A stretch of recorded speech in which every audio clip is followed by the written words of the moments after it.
नमस्कार। जैसा कि आपको विदित है कि नवरात्र चल रहे हैं, हमारा आपसे वादा है कि हम आपको वीरांगनाओं की कथा लेकर आते रहेंगे। आज इस वीरांगना की कथा लेकर आए हैं, वो अपने आप में बहुत अद्भुत कहानी है। एक ऐसी कथा है जिसको सुनकर आप रोमांचित हो जाएंगे। ऐसी कथा जिसने अकबर जैसे दुर्दांत हत्यारे के सामने झुकने से मना कर दिया।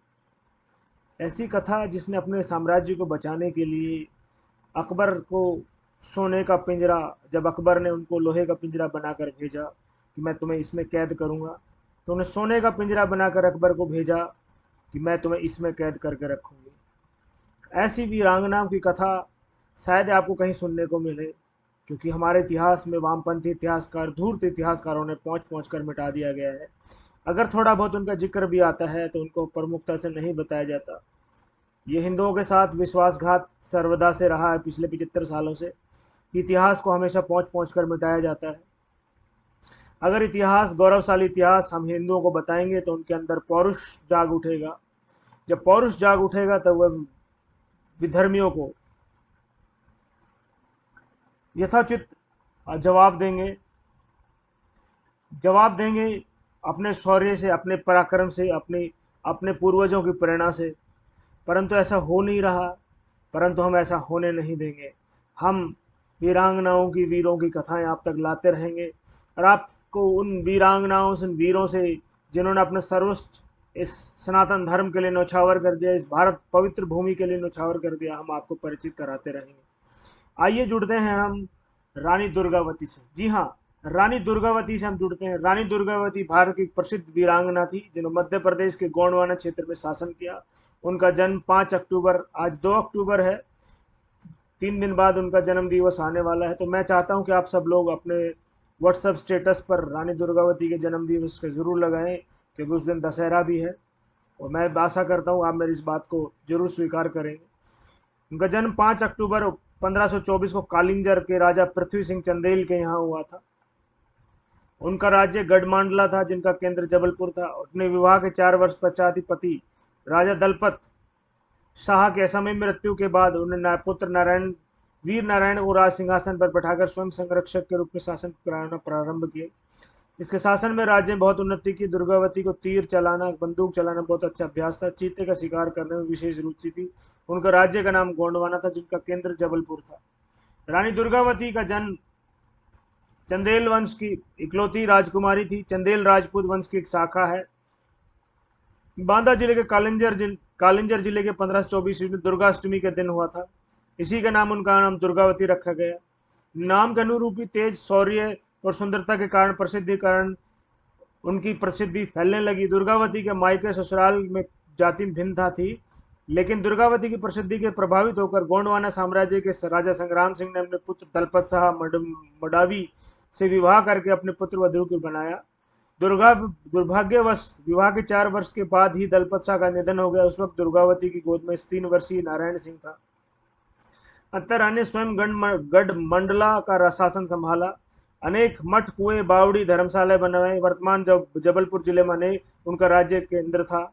अपनी दासी के नाम पर चैरी ताल, अपने नाम पर रानी ताल, अपने विश्वस्त दीवान आधार सिंह के नाम पर अपने सेनापति के नाम आधार ताल बनवाया। ताल मतलब तालाब बनवाए, और भी बहुत से कुएं, बावड़ियां बनवाए।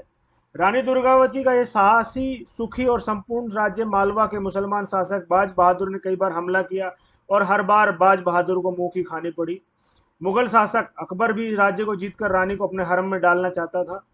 उसने विवाद प्रारंभ करने हेतु रानी को का प्रिय सफेद हाथी, जिस पर बैठकर वो अपने प्रशासन चलाती थी और राजा राज्य में जगह जगह जाती थी, अपने प्रजा से मिलती थी। प्रिय हाथी सफेद सरमन और उनके विश्वस्त वजीर आधार सिंह को भेंट स्वरूप उनके पास भेजने को कहा। रानी ने मांग ठुकरा दी। इस बार अकबर ने अपने रिश्तेदार आसफ खां, जो कि इलाहाबाद का, तत्कालीन इलाहाबाद प्रयागराज का गवर्नर था, के नेतृत्व में गोंडवाना साम्राज्य पर हमला कर दिया। एक बार तो आसफ खां को बुरी तरह पराजित कर दिया। अगली बार वह दुगनी सेना के साथ तैयारी के साथ हमला बोला। दुर्गावती के पास उस वक्त बहुत कम सैनिक थे। उन्होंने जबलपुर के पास नरई नाले के किनारे मोर्चा संभाला, स्वयं पुरुष वेश धरकर युद्ध का नेतृत्व किया और 3,000 मुगल सैनिकों को मार दिया। लेकिन रानी की भी अपार क्षति हुई, क्योंकि मुगल सेना के पास ज्यादा सैनिक थे। अगले दिन 24 जून 1564 को मुगल सेना ने फिर हमला किया। रानी का पक्ष दुर्बल था, रानी ने अपने पुत्र नारायण को किसी सुरक्षित स्थान पर भेज दिया। तभी एक तीर उनकी भुजा में लगा, रानी ने निकाल दिया। तभी दूसरा तीर उनकी आंख में भेद गया, रानी ने इसे भी निकाल दिया। अपनी नोक आंख में रह गई, उनकी जो आंख थी वो बाहर निकल आई एक।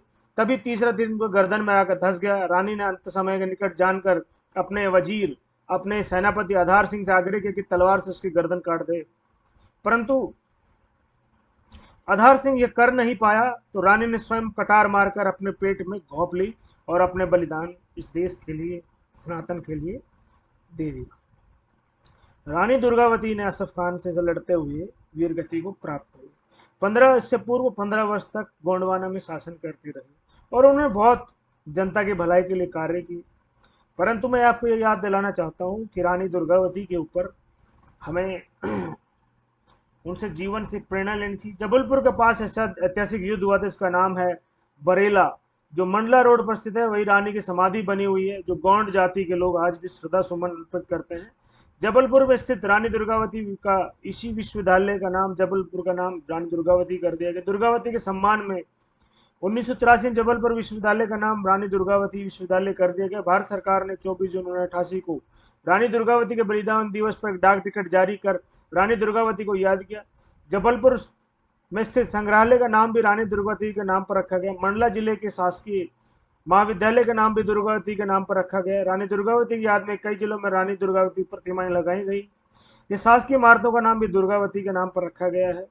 तो मैं आशा करता हूँ कि वीडियो आपको पसंद आएगा और रानी दुर्गावती के जीवन से हम प्रेरणा ले सकते हैं कि शत्रु कितना भी बलशाली हो, आपके धैर्य को तोड़ नहीं सकता। शत्रु कितना भी शक्तिशाली क्यों ना हो, आपके हौसलों को कुचल नहीं सकता। जब आप निश्चय कर लेते हैं कि विजय मिले या वीरगति, फिर आपको कोई हरा नहीं सकता। तो रानी दुर्गावती जानती थी कि अकबर उससे ज्यादा शक्तिशाली, लेकिन फिर भी उसने अपने आप को समर्पण नहीं किया, लड़कर वीरगति को प्राप्त करना निश्चय किया।